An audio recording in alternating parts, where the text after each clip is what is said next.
Clear, thank you. Sharon, can you hear me? Sharon. Hey, thank you for the list. That was awesome. I don't usually get that. Thank you for sharing. Marcel says thank you too.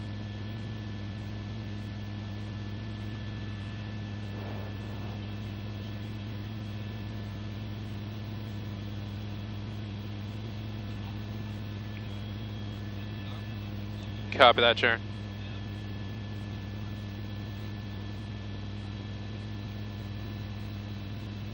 And then ever.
Standing by picks.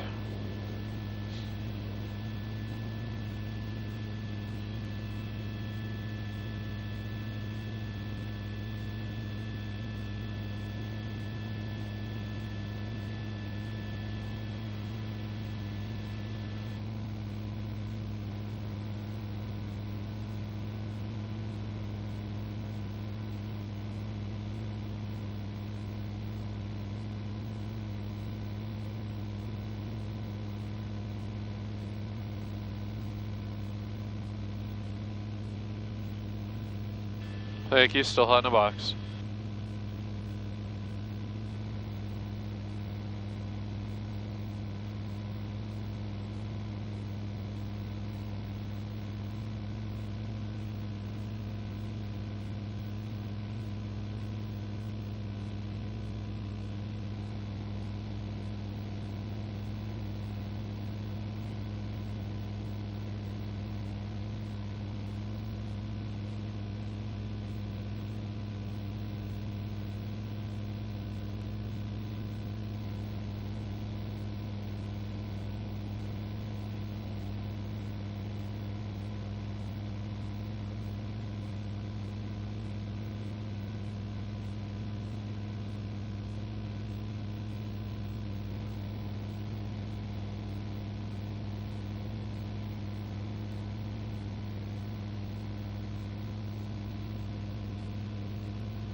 Copy that, Sharon.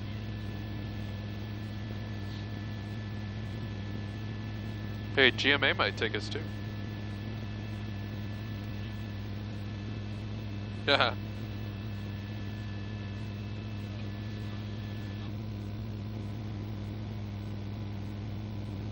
No. Wow. Oh, Brian. Are impacting your crops. Yeah, Whit, thanks for having me this morning. And obviously this pales in comparison to what's going on up north in Los Angeles, but we appreciate getting the chance to talk about this. Yeah, we're a small family farming operation. My mom and dad live on the ranch in the house I grew up in. My brother and his wife and family, his boys, live in the house that my grandparents lived in. So we're a true family business operation. And it's hard to know how many avocados are up in the trees and how many are on the ground now, but that's our rough guess, is at least 50% is on the ground. It was a large crop with really good pricing coming forward. We were about to get started on picking, so it's hard to see all that fruit on the ground. So when you say on the ground, are you saying like the winds were so strong that it literally just like blew over the trees, the branches, and the fruit on the ground? Yes, that's exactly what happened. It's just the way these Santa Ana winds come down. We're in a valley, so we've got winds coming over mountains and through canyons, and the way it just swirls and hits, it totally depends where you're located, how the winds affect you. And this one, we've gotten through a lot of winds okay, but this one just hammered us. So what are your biggest concerns right now for the farming community, and what impact do you think this could have as people go to the grocery stores and try to buy this product? Well, I'm always hopeful that people will look at labels when they're in the grocery store and when possible buy California grown fruit or US grown fruit. But this really will hurt the supply of avocados. The San Diego County ranks second in California for avocado production. For San Diego County, it's our fourth largest crop, according to the San Diego County Crop Report. So it's a significant crop that we grow in our county, and this is definitely going to impact the supply of safe, fresh, locally produced produce that will be in the stores this coming spring and summer. Yeah, just another difficult impact related to this weather event. Andy Lyle for us. Thank you again for joining us. We appreciate it. Thanks for having me. And for more information on how you can help those impacted by this disaster, you can scan the QR code. It's right there on the bottom of your screen right there, or you can go to our website, abcnews.com. Coming up here, confirmation battles for the president-elect's top spots, the names under the most scrutiny as more than a dozen hearings get underway. This week, anchor John Carl joins me live to break it all down. Next.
Okay, copy.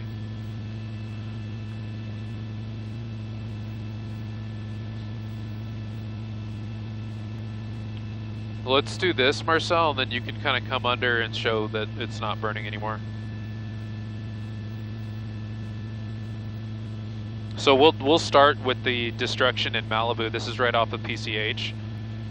PCH and Topanga Canyon.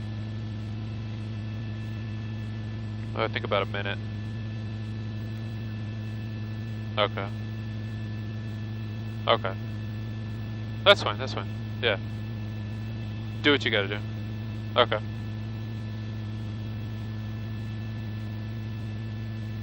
I think we're high enough that it'll be good.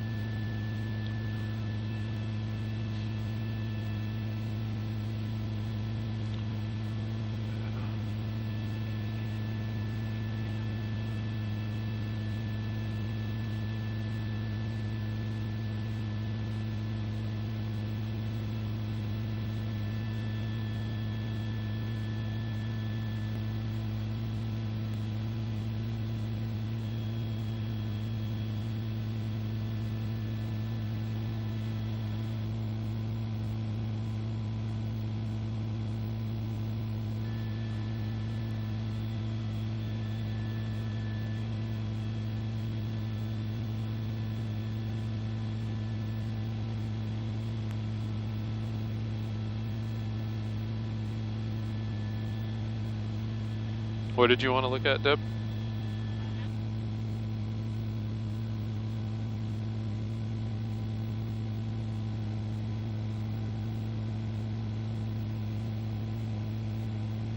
Copy, Sharon.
Clear.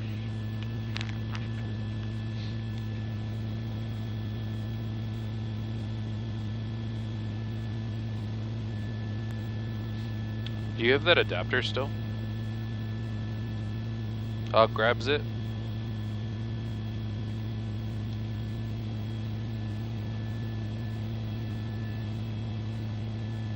What's... Oh, no. Yeah, we can land at the station. So who was flying? Was it Zape? Oh, really?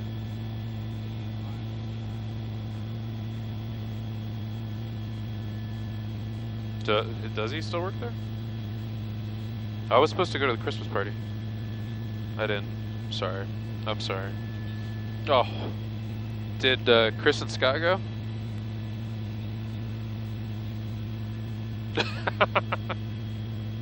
Now more than 150,000 people are under evacuation orders and more than 71,000 customers dealing with power outages.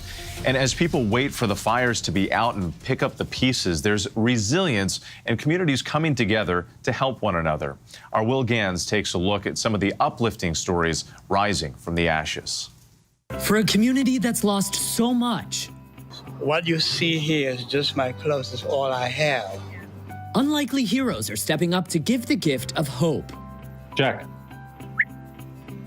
come here.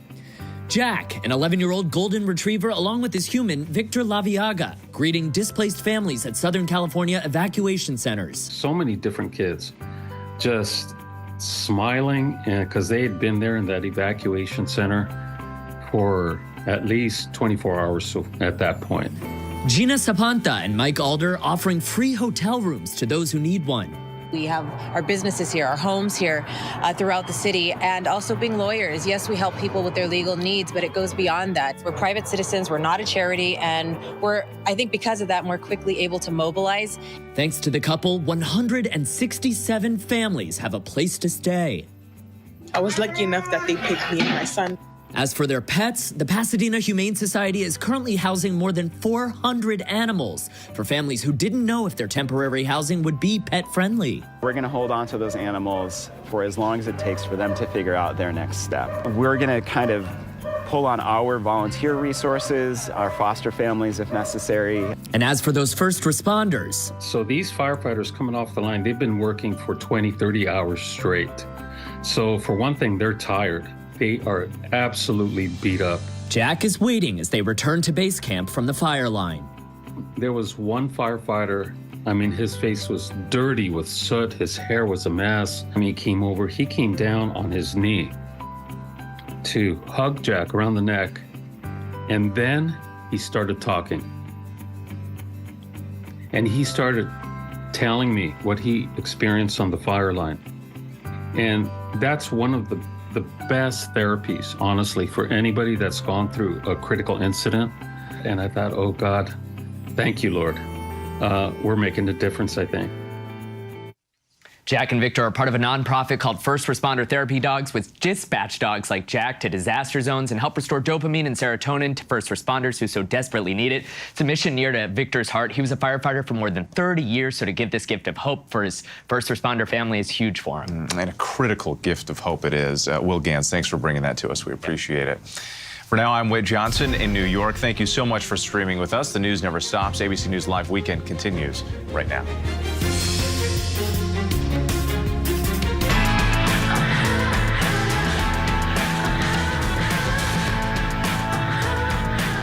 Hi, everyone, and thank you for joining us. I'm DeMarco Morgan, and welcome to ABC News Live Weekend. Let's take a look at your top headlines.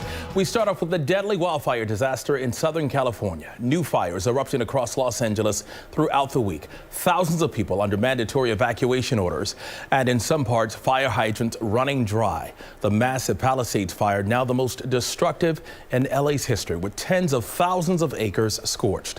Thousands of homes and structures gone, leaving many neighborhoods unrecognizable.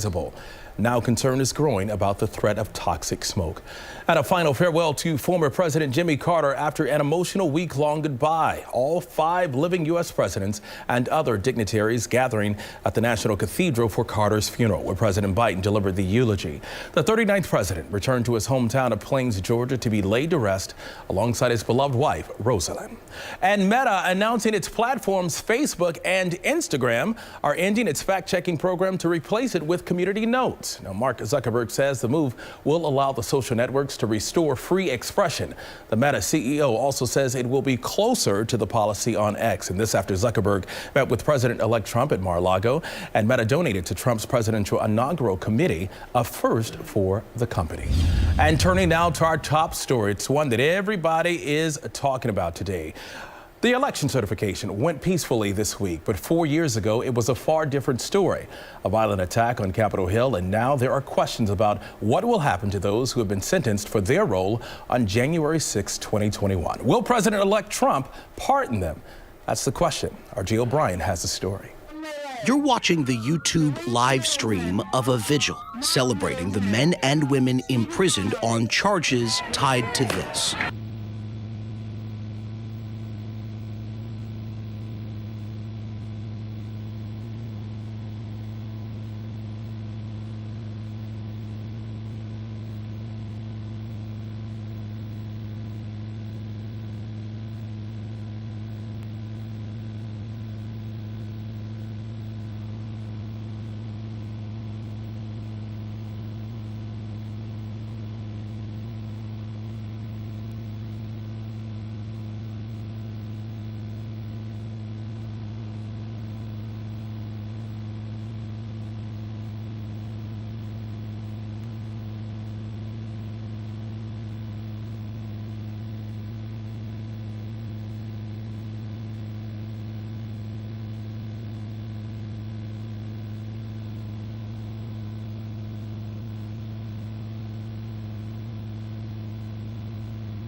Live pick only for a tease.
Thank you. Go for a 7.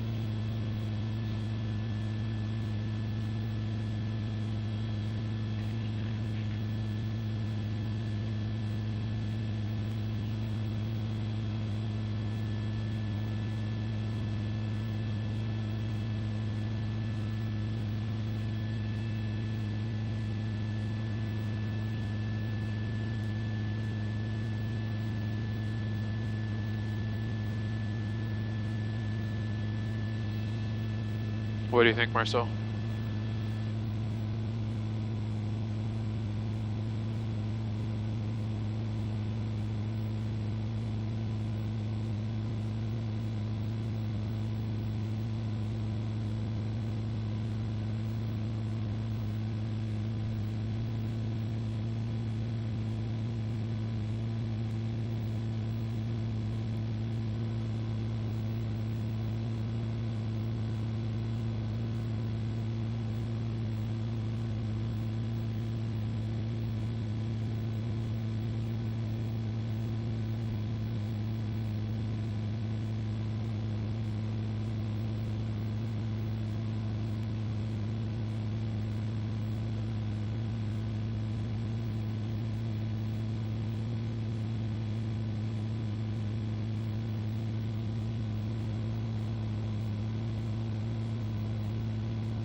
Yeah.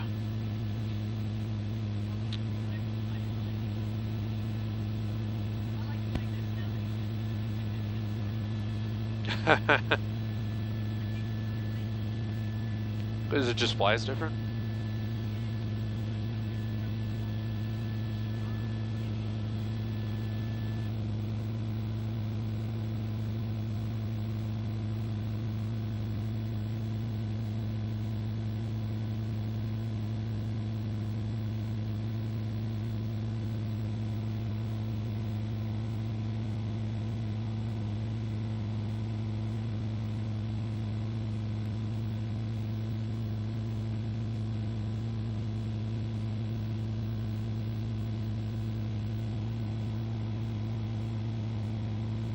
Copy.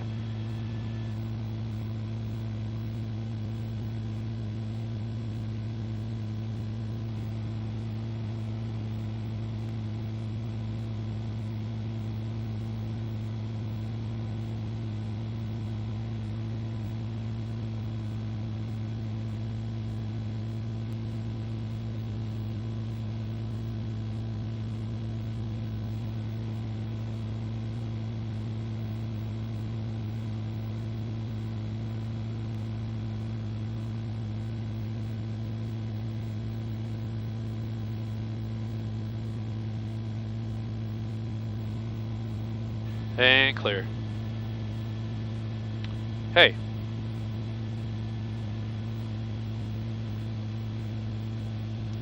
Wow. Uh-huh. Okay.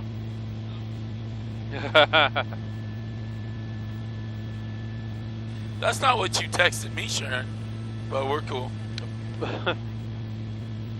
Push in on that, what's that blowing dust there? Is that all that is? Yeah. No, up. Tilt up on Mulholland Drive. To the... Where are you looking? Yeah, right there, down. To the right. In there. Yeah, that's at the top there at Mulholland Drive. Are they doing something there? Oh, they're just driving through. Okay, but it's kicking up all that ash. So, Sharon, Brian, anybody?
Standing by.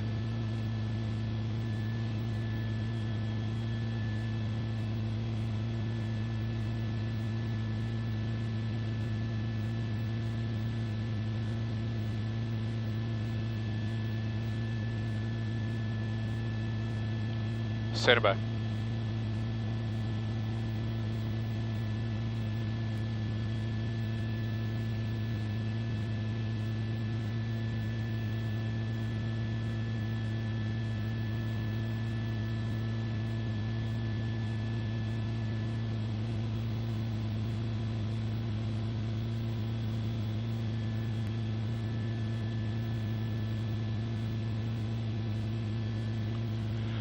Clear.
Hello. Yeah.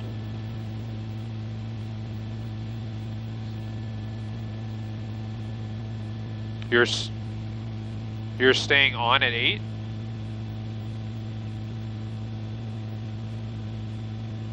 Okay. Yeah, you probably won't have us. Well, let me see.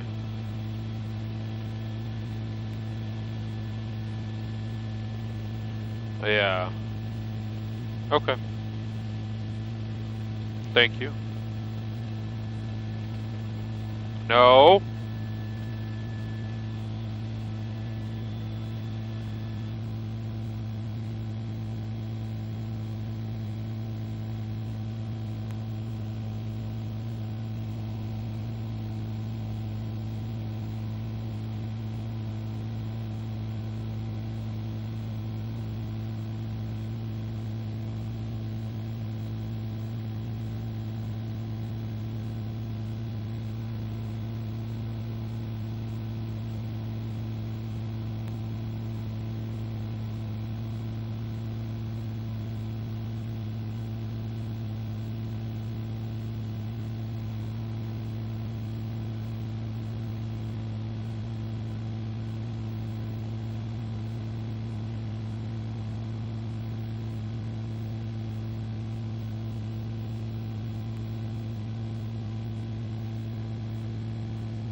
Copy, stand by.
wildfires burning in Southern California.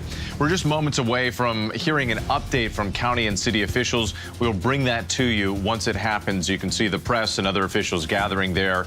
That is coming up. In the meantime, new at this hour, the Angeles National Forest reports the Eaton fire is now 27% contained.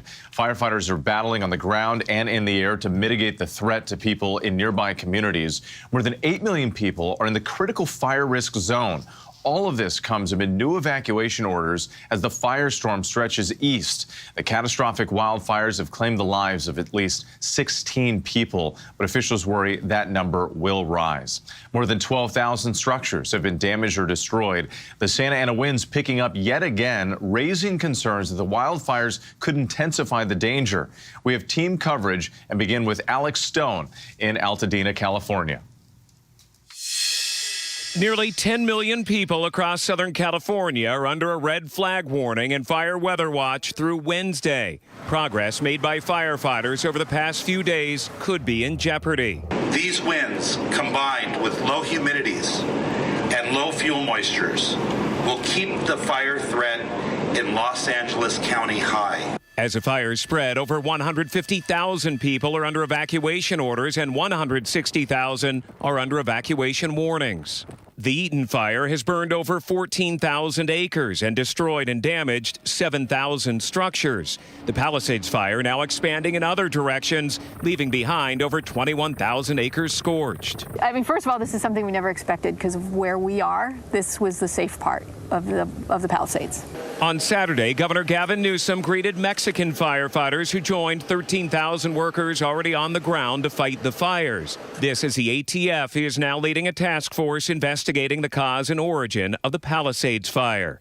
The number of people killed in these wildfires is growing. Now that fire activity is down, cadaver dogs will be brought into these buildings to begin looking for more victims. Alex Stone, ABC News, Altadena, California. A difficult task ahead. Alex Stone, thank you. And the immense scope of the devastation now leading many to question how firefighting efforts were hampered by a lack of water. Our Jacqueline Lee joins us from Altadena, California for more on that. So, Jacqueline, what more can you tell us about the water supply issues there? We know that Governor Gavin Newsom is asking for an independent investigation, calling these reports of water issues deeply troubling. You know, there have been reports from firefighters that whether they tried to, access fire hydrants, water pressure, it's coming up dry. Water pressure is not where it needs to be. Overall, many people frustrated here just because these fires continue to burn. Obviously, this is very large urban areas that we're talking about, which is why so many people in Los Angeles County are feeling these widespread effects. As we know, there's not a single person here in Los Angeles that hasn't been impacted in some way, shape, or form, whether it's their house is near an evacuation order zone or their friends or someone's house burned down with. It is just devastating. It sure is. Millions of people there impacted or know somebody who's been impacted. Jacqueline, thank you.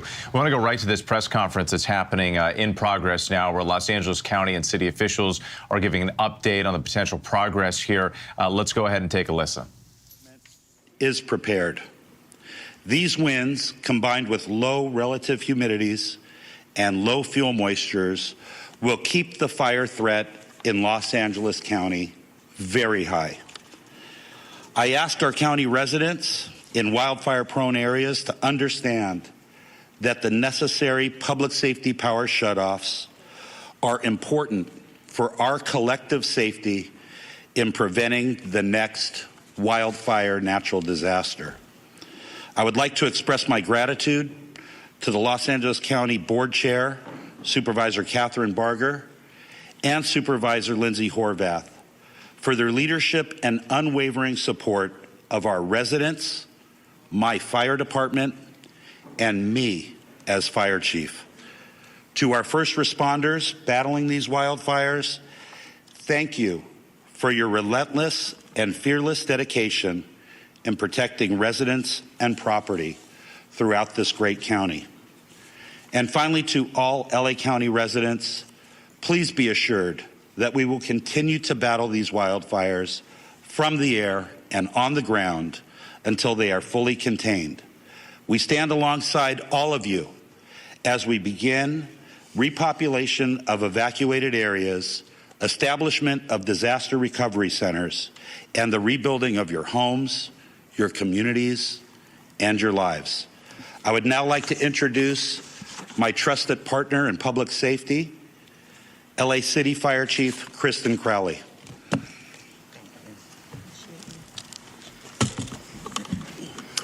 Good morning, everyone, and thank you, Chief. Here we are, so good morning. Yesterday, I spent the day in the Palisades community and visited a number of our fire stations, Fire Station 23 and Fire Station 69, and had the opportunity to talk with our members who were the first on scene at the Palisades fire.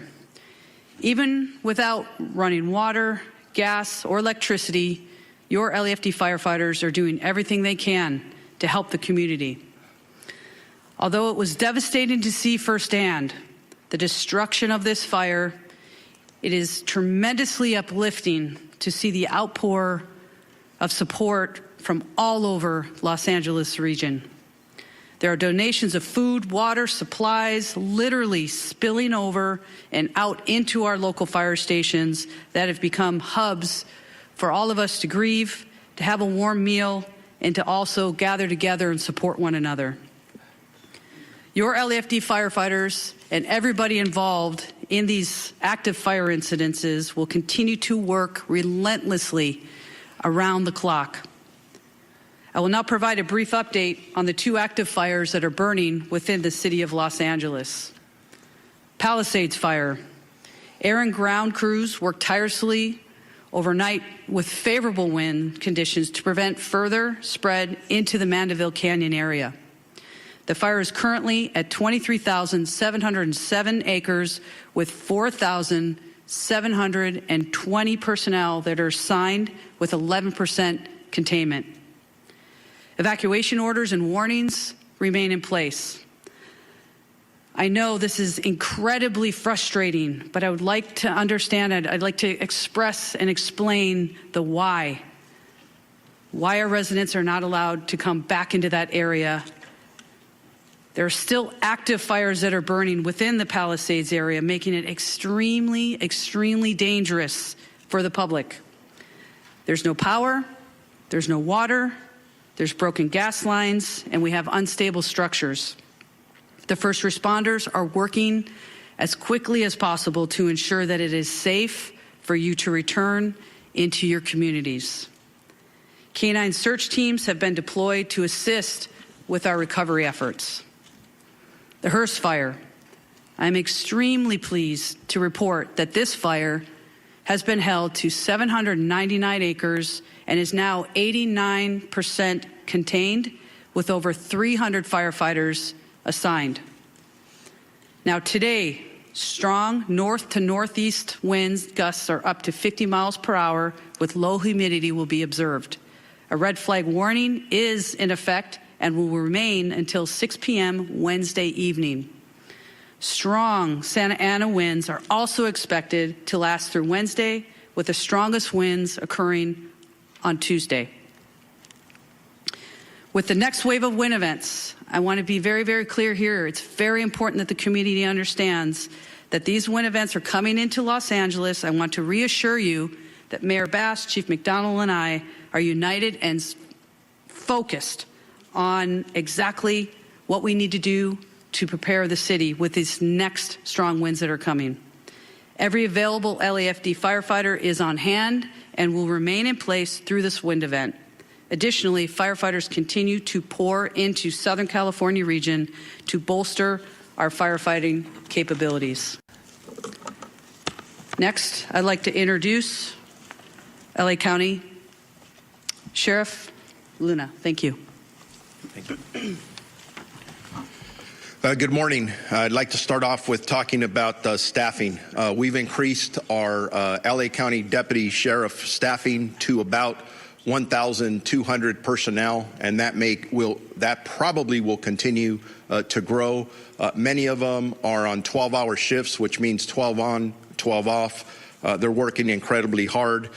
They have been assigned close to 1,500 missions, and that a lot of work, a lot of good work that's still continuing. The missions continue to include hard road closures, traffic control points, roving security, welfare checks, evacuations as needed, requested by fire, and at times, when able to, escorts for essential services and need. We also have assigned at least 60 California Highway Patrol officers, split up for us, some at the Eaton Fire location, others at the Palisades location. I personally like to thank Commissioner Sean DeRee, who I will be meeting with. He's coming down here to thank him for his incredible help. National Guard deployment is still at approximately 400. They're assisting the following agencies: the Los Angeles County Sheriff's Department, the Los Angeles Police Department, the California Highway Patrol, Pasadena, Santa Monica, Arcadia, Azusa, and Sierra Madre. Yesterday, I submitted additional requests for more National Guard assistance, specifically to the Los Angeles Police Department and the LA County Sheriff's Department. So I'm hoping that you'll see additional National Guard personnel arriving today. I will be meeting with one of their very high-ranking executives later today. Evacuations for the Palisades and Eaton fires. These numbers are for both county and city area. They have dropped in the last couple of days, which is some good news. But as you hear, it's still a very fluid situation, and that could change. So be aware of that. We're at approximately 105,000 residents under evacuation orders and approximately 87,000 residents under evacuation warnings. I just want to remind everybody, if you are asked to leave and you're in an evacuation order area, your life is in danger. You need to leave. I know, and it's been stated already, a lot of our residents are trying to get back, and they're frustrated. I stopped by several checkpoints, both in Altadena and Malibu yesterday. I personally listened to residents, please let me back in. So I'm just going to say this. In driving around some of these areas, they literally look like war zones. There are down power poles, electric wires. There are still some smoldering fires. It is not safe.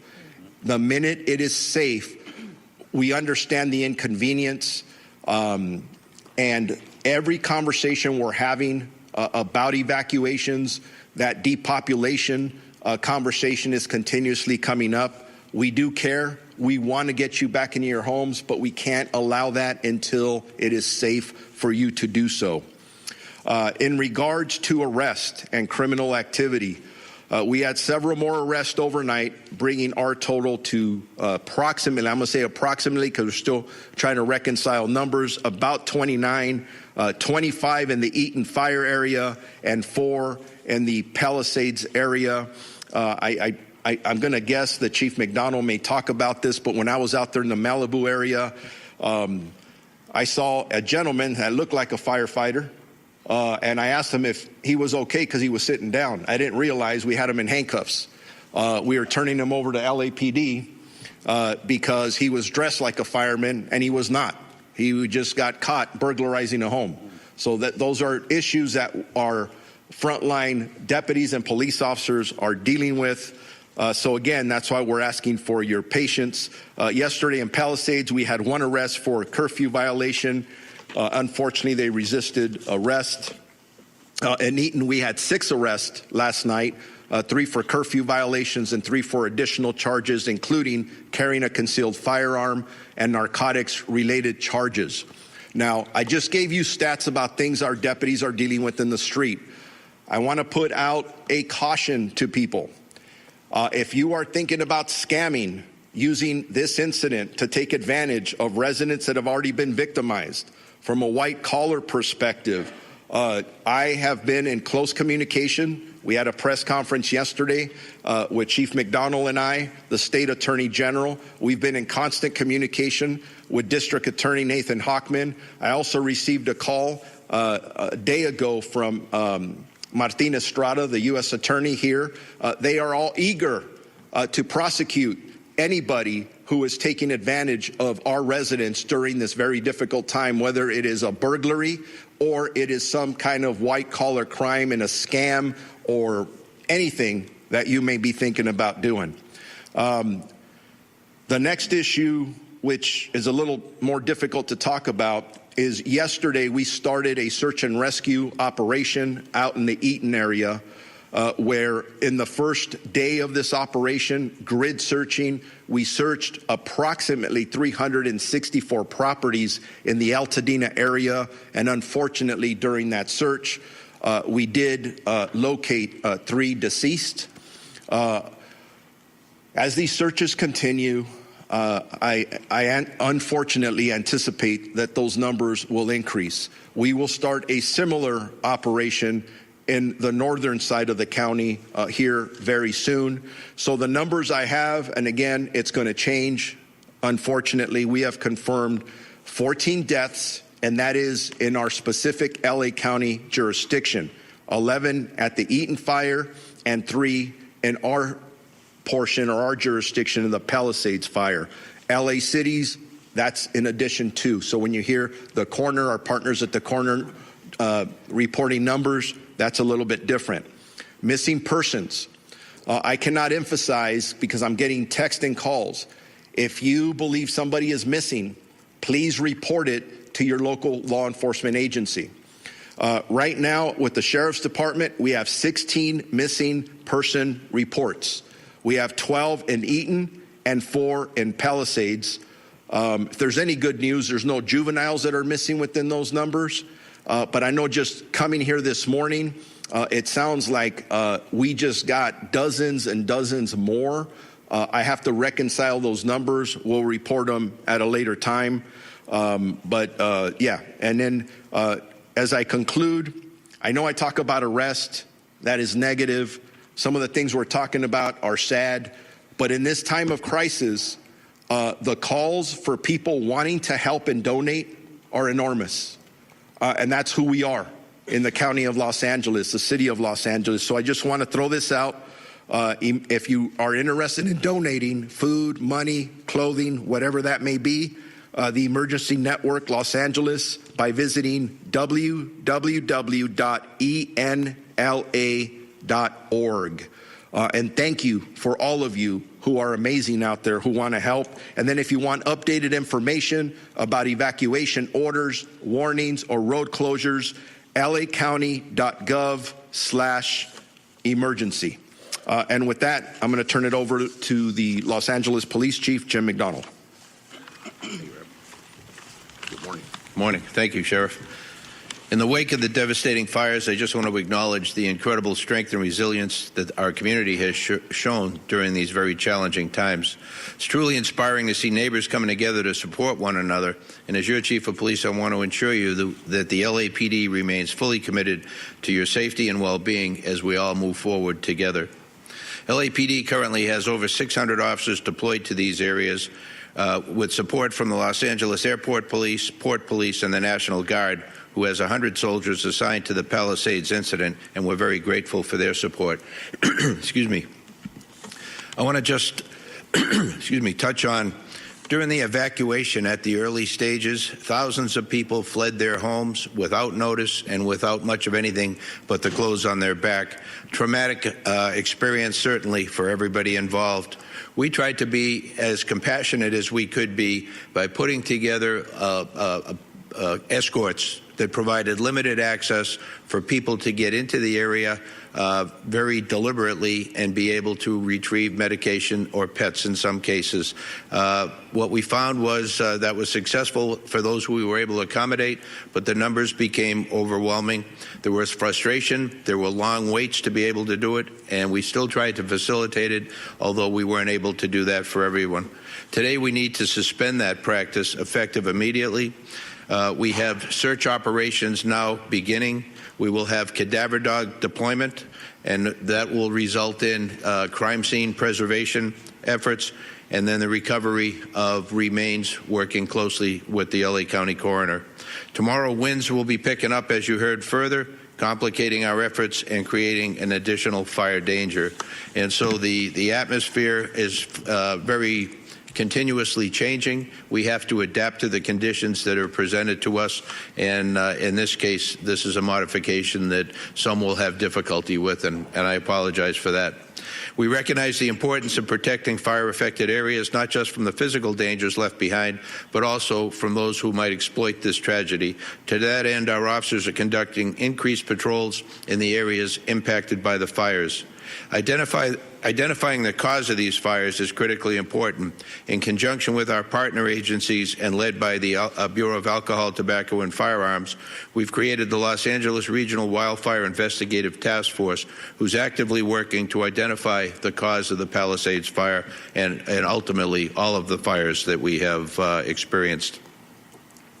LAPD is still enforcing a curfew in Los Angeles City areas where mandatory evacuations are still in place. Last night, we made an arrest for an individual who violated that curfew order. As Sheriff Luna referred to the night before, there were 3 individuals in a vehicle. They were stopped. They were where they weren't supposed to be. One had on fire jacket and a fire hat, and he was additionally arrested for impersonating a firefighter. We have people who will go to all ends to be able to do what it is they want to do to exploit the victims of this tragedy. LAPD, the order will remain in place tonight, curfew order from 6 p.m. to 6 a.m., and unless you're public safety personnel or some other disaster workers, you have no reason to be at these locations, and if you are in those areas, you will be subject to arrest. Enforcing a curfew is an important tool to keep the burn areas and evacuated properties secure, keeping looters out.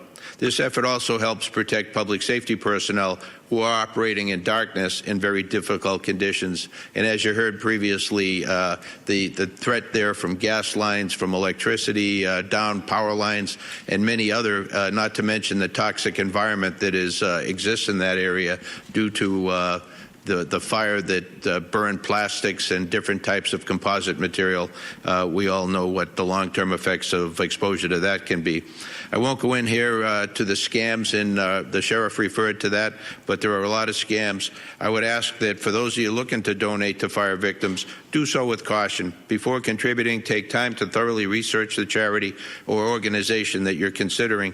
Reputable groups will have clear information about their mission and proven track records. Websites like Charity Navigator and the Better Business Bureau are excellent resources to help verify their legitimacy. It's also good practice to avoid cash donations whenever possible, opting instead for secure, traceable payment methods to ensure that your contributions reach those in need. And if you come upon fraudulent donation requests, please notify us so that we can investigate. Together, we can prevent further harm and protect the generosity of our community. In closing, I just want to reiterate that our department and all of us standing here before you and so many others are with you. We're here for you for the duration, not only to ensure your safety, but provide support and resources necessary to recover and ultimately rebuild. I want to assure the community that we're working tirelessly every day to protect lives, property, and maintain public safety during this critical time. Thank you all for your resilience and cooperation during this very difficult time. Now I'd like to introduce from the Los Angeles County Board of Supervisors, Chair Catherine Barger. Thank you, Chief. Good morning. Yesterday, I sent a letter to President-elect Trump inviting him to visit our county to see the devastation of these wildfires firsthand, to meet with our impacted residents and hear their stories, to thank our first responders, and most importantly, to see how the federal government can help our communities heal and rebuild. In my years at the county, I have seen time and time again how essential of a partner the federal government is when responding to an emergency and helping our communities recover. I look forward to welcoming President-elect Trump to our communities so he can see the desperate need, but also the incredible opportunity, hope, and perseverance of our impacted neighbors. It is in seeing this hope that I am confident that our communities will recover and rebuild. I also met with representatives from the state yesterday and discussed what we will need to rebuild LA. Legislative leaders committed to working with the county to cut the red tape that will slow and limit residents rebuilding their homes. I also want to share that California Governor Newsom announced a sweeping executive order this morning related to the rebuilding efforts. Notably, he is suspending CEQA reviews and California coastal permitting for reconstruction of properties substantially damaged or destroyed in the fires devastating Los Angeles County.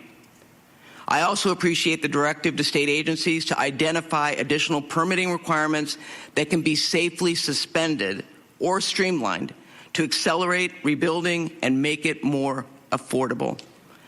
I want to thank the governor for hearing my request and taking swift action to ensure that our residents will not be burdened by unnecessary requirements as they begin the process of recovery and rebuilding. We are also going to need full partnership from the county, city, state, and federal governments. And I am committed to bringing everyone to the table for the betterment of our residents that right now are in tremendous need. Every day since these fires began, I have gone out to the impacted communities to hear directly from our neighbors and see the devastation for myself. I'm also meeting with multiple times a day with our incident command. The focus, sacrifice, and determination of our firefighters and our first responders is unmatched. And I have no doubt that they are doing all they can to protect our communities and that they are going to get these fires out. There have been so many questions about availability of resources for impacted residents, specifically the resources available through FEMA. Yesterday, the county announced they will be hosting FEMA staff at 7 and now 8 libraries for residents to get direct assistance for disaster relief. For fire victims in the San Gabriel and Crescenta Valley areas, libraries include La Crescenta, La Cañada Flint Ridge, Live Oak, Temple City, San Gabriel, and Alhambra. For fire victims in the West LA or in the San Fernando Valley, libraries include West Hollywood and San Fernando. They will be open from 9 a.m. to 5 p.m. today and tomorrow. And following this, the local assistance centers that will be co-located with FEMA disaster recovery centers will be opening soon. Additional information will be announced in the coming days. While fighting the fires remains our top priority, we are rapidly deploying resources to ensure that the displaced residents have access to the resources they need in the short and the long term. My commitment to these that are impacted is simple. I'm going to see this through with you. We will not let up using every resource to fight existing fires. Displaced residents will be served to the highest level as we address your housing, welfare, health care, and economics needs. I met a couple yesterday who lost their home, and the business burned down and he lost his job, and they have no insurance.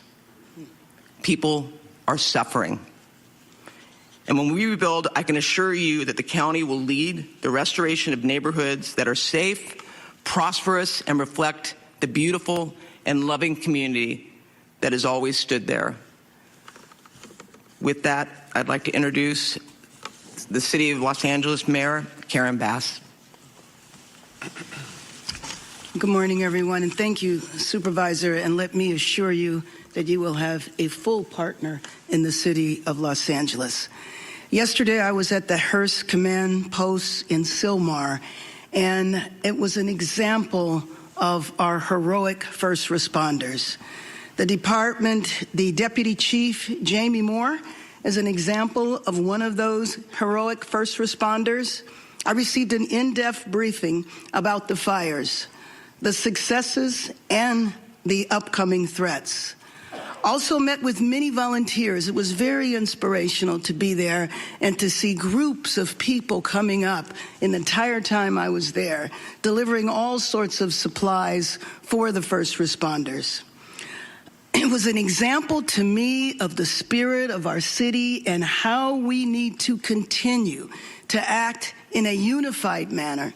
Those people that are affected by the fires, we give all of our possible support to, and those people who are not affected by the fires, but who are willing to come out and volunteer and help. We will be prepared. We will get through this, but it takes the unity and the spirit that I saw yesterday to make sure that Los Angeles comes out of this a much better city. As we fight these fires, my office is already working to make sure that we can rebuild as fast as we can by cutting through the bureaucracy that holds us back even in normal times. I want to join the supervisor in thanking the governor for his action this morning. That will go a long way to making Los Angeles stronger than ever. And the generosity we are seeing proves that we will. More than 13,000 people have donated over $6 million to the California Community Foundation's Wildlife Recovery Fund. Please join them in supporting the most vulnerable people affected by the fire at calfund.org. Also support the Los Angeles Fire Department Foundation at supportlafd.org. Let me thank every Los Angeles firefighter and the thousands of firefighters from across the state, the nation, and even the world. People are coming from everywhere to help us and make sure that we are ready for the days ahead. So to them, I want to say thank you. For Angelenos impacted by the firestorm and for Angelenos looking to help, the city has created an online hub at lacity.gov to create a single place for people to go for assistance or to find ways to help our community. This includes evacuation zones, FEMA support, resources for small businesses, and more. In the upcoming days, you will see as we continue to fight the fires, prepare for what is to come this week, but we will also prepare for our recovery. Thank you.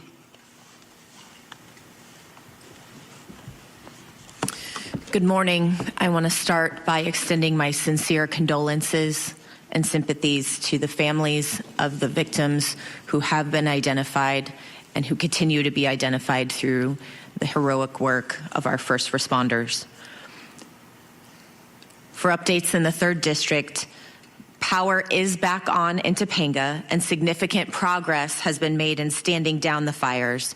I want to thank everyone who's on the front lines in Topanga. I was personally there. I know we're working on the generator issue at the library, and I thank everyone who is staying strong in Topanga to protect that special area.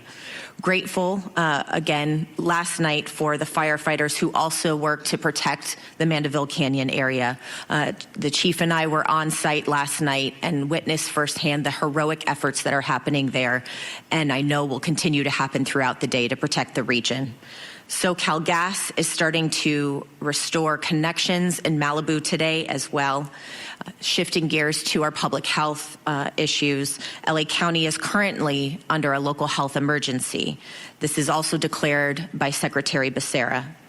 Our smoke advisory has been issued that will be likely extended through next week. Malibu, Pacific Palisades, Altadena, Pasadena, downtown Los Angeles, and areas nearby the fires currently have unhealthy air quality. Everyone in areas with visible smoke or the smell of smoke should limit outdoor activities. If you must go outside, we strongly recommend wearing an N95 or 9100 mask to remove smaller particles from the air. At home, close your windows and your doors. Run air conditioning or air purifiers and check your filters regularly. In your car, close your windows or your vents. Turn air conditioning on to recirculate. Do not use leaf blowers or other actions that will push ash into the air. I know we're working to clear areas. We're not using these blowers. There is currently a do not drink notice for Pacific Palisades and adjacent communities north of San Vicente Boulevard under evacuation notice. LADWP is distributing bottled water at the Westwood Recreation Center and adjacent to the Brentwood Country Club. Please continue to follow all drinking water advisories. LA County Department of Public Health is also currently providing N95 masks at all evacuation shelters and to community-based organizations. Due to ocean contamination, please avoid the beaches at the following locations. Malibu Point at Surfrider Beach near Malibu Tower 3, 100 yards up and down the coast from Lifeguard Tower 3. Solstice Canyon at Dan Blocker County Beach, 100 yards up and down the coast from the creek.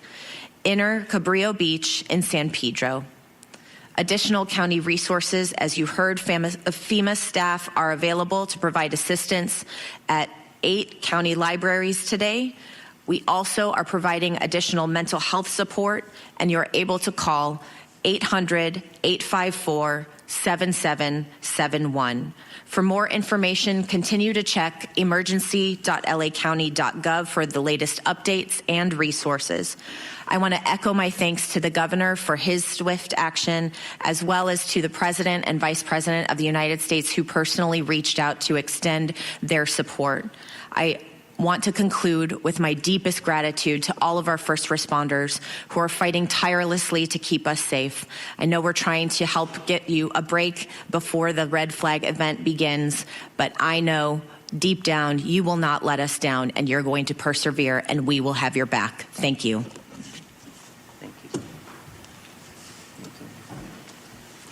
Good morning, Helen Chavez, Communications Director for Board Chair Catherine Barger. Chair Barger recognizes and thanks the following elected representatives for joining us this morning and for their ongoing support during this emergency. Assembly Member Jessica Caloza and Senator Maria Elena Durazo. We will now transition to the question and answer portion of our press conference. When you are called upon, please announce your name and the media outlet that you are with. You can raise your hands if you want to be called on. Anybody have a question?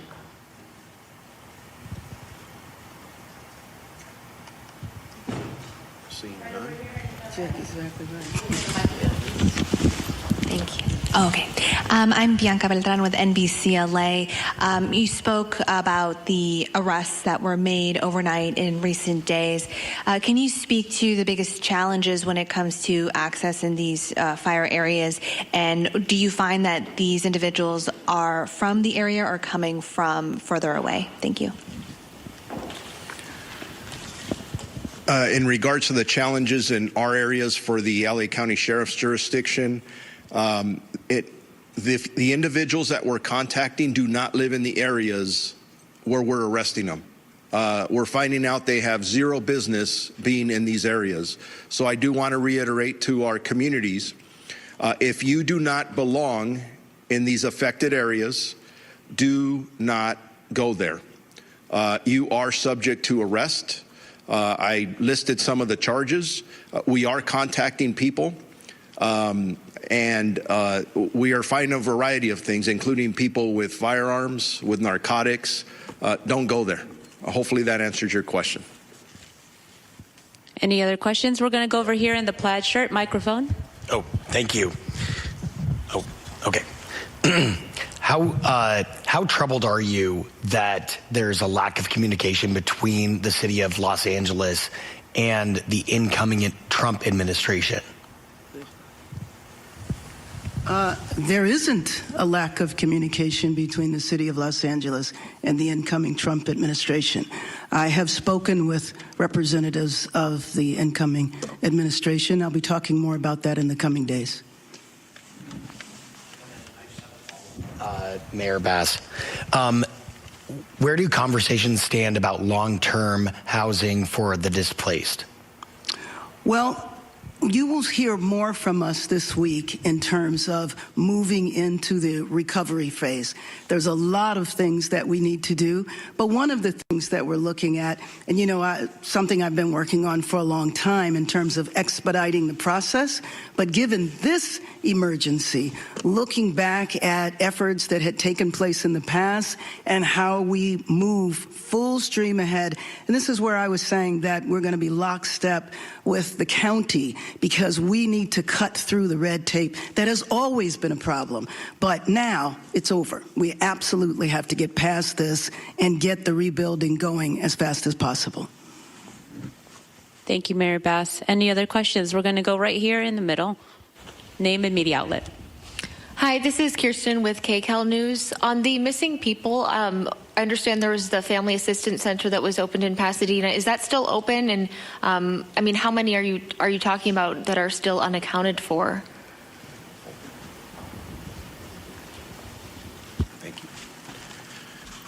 So in regards to missing persons, I reported 16 earlier today. I want to make sure that anybody who believes their family members are missing, that they do contact us, at least at the Sheriff's Department in our county areas. And then we do have the Family Assistance Center, so they can go there to report them or ask any questions that they may have. But it is critical that we are aware of these situations.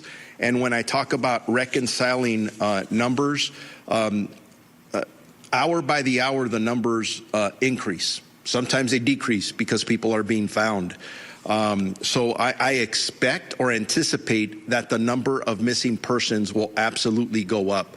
But if there's a doubt in anybody's mind, please, that's what we're here for. Please contact us right away, and we'll guide you through the process so it's easier for you, because very difficult circumstances that we're all under right now. We're going to go in the middle in the magenta shirt. Beth La Paz, KNBC News.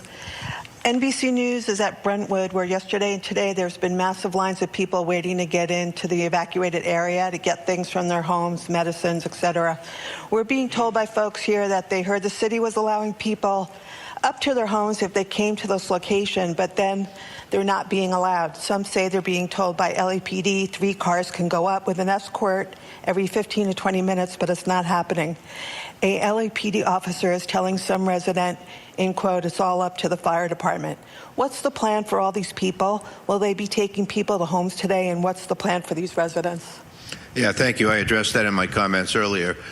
We had tried to facilitate as best we could, people going in for a very short time, escorted, the situation controlled, to get medication and in some case small pets. In the early days in particular, that got unwieldy. Many people came out. They wanted to see, understandably, their property and the condition of their property. Effective today, we've stopped that practice, and as we move forward, we'll reassess down the road. But as I mentioned, we're bringing in beginning search operations, bringing in cadaver dogs, and beginning the recovery of remains process. So in addition to the threats that are posed by downed power lines, gas lines open, we've made the determination that we're no longer able to accommodate that. The winds are coming back tomorrow, presenting additional issues for us to deal with. Thank you. And can I add on to the medication? And I know for Pasadena, and I'm sure it's out in the evacuation locations. Kaiser and the county have personnel, doctors on site for those that need to get their medication, recognizing that people didn't bring it with them. So if they can't get in, I would really encourage them to go to one of the evacuation centers, because it's important for them to know that we, in fact, do have people writing script. And we're going to put that up on our LA County website so that people know where they can go to access prescriptions for medication. Any other questions? Okay. And I apologize. Tom Hansen with CBS News. What, if any, concern is there about animosity from the incoming Trump administration toward California and its efforts to fight this fire? And that's Mayor Bass. That's directly to you. Oh.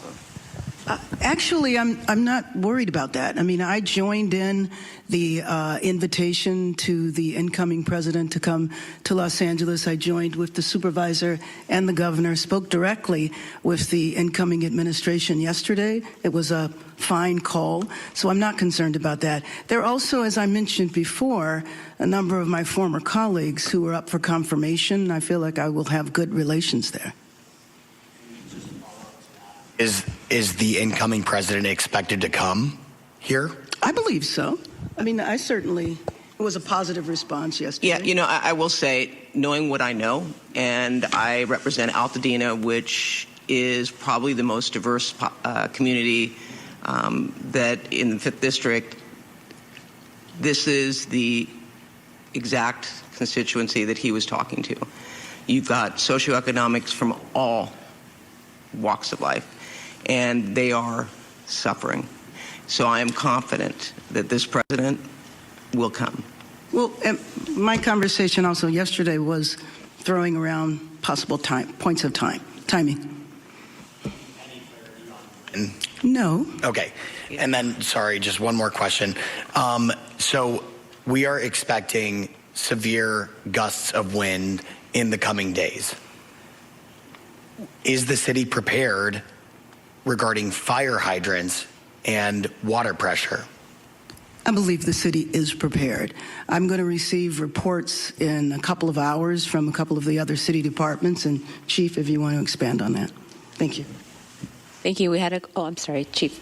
Any other comments? Okay, thank you. And go ahead, over here. Could you clarify the total death count related to the wildfires? And if I could also clarification or guidance from the health departments regarding the air quality for residents. Thank you. I can confer for the Los Angeles County jurisdictional areas that we are at 14 deaths. That's 11 in the Eaton area and 3 in the Palisades area. But that's just for Los Angeles County. Los Angeles would have different numbers, and the city of Pasadena may have different numbers as well. I would say that the best source for that is the LA County Coroner's Office, because they encompass the entire county of Los Angeles, including the jurisdictions I just mentioned. Yeah, hi, Anish Mahajan, Chief Deputy Director at LA County Public Health. The air quality is improving as we have seen the smoke lessen with the better containment of the fires. At this time, the South Coast Air Quality Management Division is indicating a smoke advisory specifically in those areas close to the fires in the northwest component of the county. County residents should continue to monitor the air quality index, the AQI levels, wherever they are, but we are seeing improved AQI numbers. And so we encourage residents who are closest to the fire, who are smelling smoke or seeing it, who have the AQI levels in the unhealthy zones, to be using masks when they're outside. Any other questions? All right. Thank you so much. We have. I'm sorry, I'm blocked. Go ahead. Sorry. Simon Bowie, CBS Network News. Just clarity on the discussions with the incoming administration about a visit or communication regarding this disaster.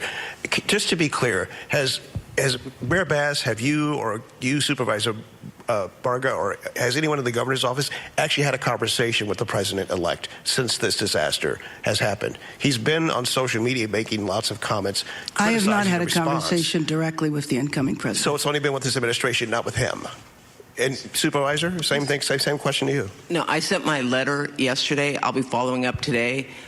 We have been in discussions similar to what Mayor Bass said with high-ranking people within the incoming administration. Obviously, it's a work in progress, but there is no question in my mind that we will be touching base with him. The sitting president was here earlier this week. Is it not disturbing that nearly a week after what could ultimately be the worst disaster in the state's history, that no one in leadership at the county, local, and seemingly the governor's level has had a conversation with the incoming president? Well, given the fact that the administration is being put together, I don't necessarily agree with you on that. Okay. I have another question about the forecast for next week. The forecast going Monday night into Tuesday is calling for winds up to 75 miles or higher. Looking at preemption, are the hydrants working again in the Palisades specifically? Question one. Question two, are water trucks going to be displaced throughout the county and the city preemptively? And also, has there been any conversation, or maybe they're already happening, preemptive frost check drops on areas where homes are right next to very wooded areas, or like, we had Mandeville Canyon the other day, while we have cooperative wind conditions? Is that stuff being done? We're just curious. Yeah, you want to answer the water truck? Yeah, good morning. I can address the water truck or water tender situation here in LA County. I haven't explained before that on Wednesday, CAL FIRE, after coordination with LA County Fire Department, did request 70 water tenders to come into the area for our multiple fires. They have arrived. We have lots of incident water tenders available to us. All of the reports that I've received is that the LA County water system is ready and it will be prepared to assist us in fighting a wildland fire.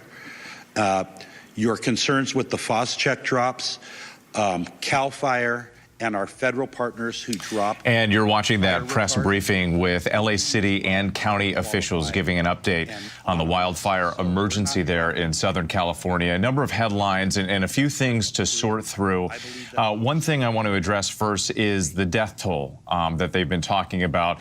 I do need to hedge this and explain it a little bit, because the sheriff was talking about the toll in the county standing at 14 confirmed deaths. But if you remember, there are a number of jurisdictions here, and the total related to these fires will likely come from the county coroner.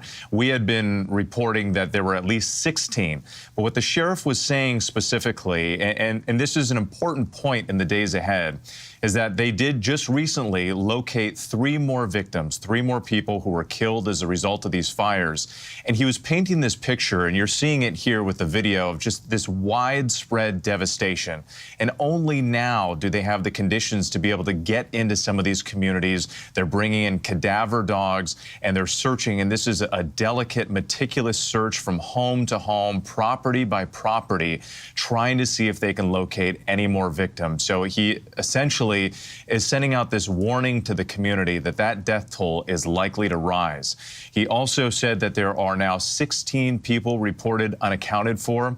He also said that he thought that that number was going to change dramatically. People are still just starting to come forward and asking questions about loved ones who are missing. And some days that number will go up and then it will go back down. So essentially just telling the community and the people around Southern California to brace for those numbers to get even worse. Something else that they are dealing with is, as you can see, some of these embers burning in the homes still. You've got in these neighborhoods power lines down, you've got gas leaks, you've got very dangerous situations, even though the fire has already passed through. And there's been frustration in some of the communities of people trying to get back to their homes to see what's left, what they can salvage. And police and the sheriff and fire crews are saying that, look, some of these places are just too dangerous to go back to. And another big problem they're dealing with is looting. The sheriff talking about some of the arrests that have been made, including someone who was dressed as a firefighter in these communities and who was found burglarizing a home. He was saying that most of these people who are under arrest, who've been taken into custody, have no business being in these communities. So that's the latest from the presser. We're still following to see if they answer some more questions. In the meantime, let's get to our Jacqueline Lee, who's in Altadena. And Jacqueline, you've been through some of these neighborhoods, and you've been talking to people who've lost everything. And I know the looting is a major concern. Oh, absolutely, Whit. I mean, the LA County Sheriff Robert Luna, he made it very clear in no uncertain terms that it will not be tolerated. He said those who are coming in to loot are not only from out of the area and, as you said, have no business being here, but they are armed with firearms. They have narcotics. And what was so striking at that press conference was we had at least 2 different officials pointing out the individual who was dressed as a firefighter but was not actually a firefighter. Sheriff Luna said he actually came across that individual thinking he was a firefighter. He wanted to ask him how he was doing and holding up, and he realized that the suspect was sitting in handcuffs and that he was wearing a fake firefighter uniform. And honestly, it's an insult to all of those who are working tirelessly on the front lines fighting these fires, yet someone is going in, taking advantage of vulnerable families, and then also wearing this fake uniform that they have no business wearing. So residents tell us they are very upset about it. They feel very violated. Not only do they lose everything, their home, everything inside of it, and some people have lost loved ones. And, you know, we've been covering this story from both the Pacific Palisades, we're here in Altadena, and residents from both sides say they've tried going to their house to see if there's anything left so that they can recover it and keep it. And yes, they said they are very concerned about looting, Whit. And speaking of those residents, we heard the chief of police for LA talk about how they've actually had to block off some of these neighborhoods, and they're no longer letting people go back in because it's too dangerous. What else are you hearing from some of these frustrated residents? Well, so, I mean, first off, the sheriff summed this up in a perfect way. He said it looks like a war zone, and it really does. Officials were mentioning there's downed power lines. As you can see around me, there is destruction everywhere. Since we've been here since, this morning, we've seen a lot of spot fires pop up. We've seen fire trucks going up the street. This fire is still burning, and while the conditions look decent now, it is actually not. I mean, we have gas crews that are still working on the gas lines. The power lines are down, and I tell you, everywhere we walk, we're looking at nails, broken glass. Residents say, though, they just want to see their homes, and that's what is making them so anxious, is there are many people, Whit, who still have not been able to get back and see if their home is still standing. We, further up the street, saw several houses that are still there, but then obviously you can see over here on this side there is nothing left. That just speaks to those embers and how random they are. It just takes one ember to go a few miles with the wind and land on a house. So homeowners are still in the dark, Whit. And we know those winds are expected to pick up. Jacqueline Lee for us, thank you so much. We appreciate it.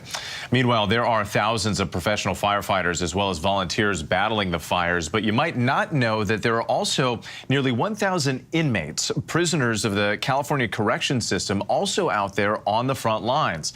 The Forestry and Fire Recruitment Program works to assist those who were released from being incarcerated transition into a professional career in forestry and wildland firefighting. Royal Ramey is the co-founder and chief of this program. Royal, thank you so much for joining us and talking to us about this. We appreciate it. I worked in LA, covered news for a long time, and I remember covering the wildfires. You would see, the inmates up there, cutting those fire lines. Talk to us a little bit more about the program that you represent.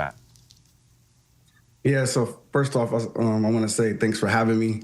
I also want to send out my thoughts and prayers out to the families who have been impacted by the LA fires, and a big thank you to all the first responders and volunteers who are serving the LA community. What we do pretty much is 4 ways we do it. So we recruit, we train, we help them get a job, and then we mentor them throughout their career. And we're so proud that we have our graduates that came out of our program out there in LA right now fighting those fires, and we are proud of them.